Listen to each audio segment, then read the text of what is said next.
Encountering the 0x000000e9 error code on Windows 11, I'll guide you through a fixes for this issue. Stay tuned for a quick and effective solution to resolve the 0x000000e9 error code and ensure smooth operation on your system. The error number 0x000000e9 will appear on your Windows 11 computer's screen if any of the connected devices are not successfully connected. It is recommended that you check the system for loose or damaged gear or damaged ports. The next step is to unhook everything, starting with the printer, mouse, keyboard, speakers, displays, and other peripherals. To further determine whether they are the cause of the issue or whether they make a difference, you can also try other RAM, graphics card, and other internal motherboard settings.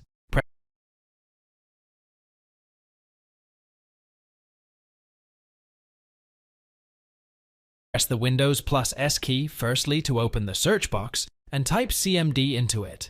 Now, right-click on the most relevant result to run it as an administrator. Type or paste in the following command and press Enter. SFC/Scan.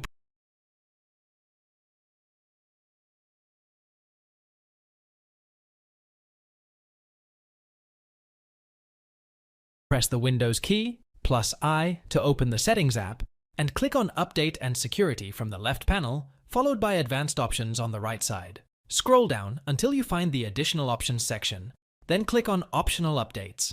Click on the Driver Updates option, then select all the driver updates you are presented, and lastly click the Download and Install button.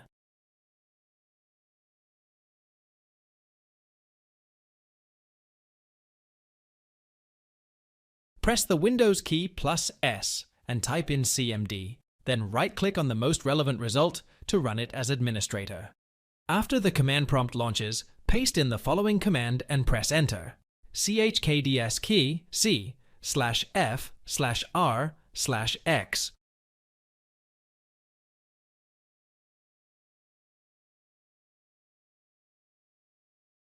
Press the Windows key plus I to open the Settings app and navigate to System in the left panel, followed by Recovery from the right side. Now click on the Restart Now button next to Advanced Startup. Your PC will now boot to the Windows recovery screen. Select Troubleshoot from there. Then click on Advanced Options, followed by Startup Repair. Thanks for watching. If it helps, make sure to hit like and subscribe.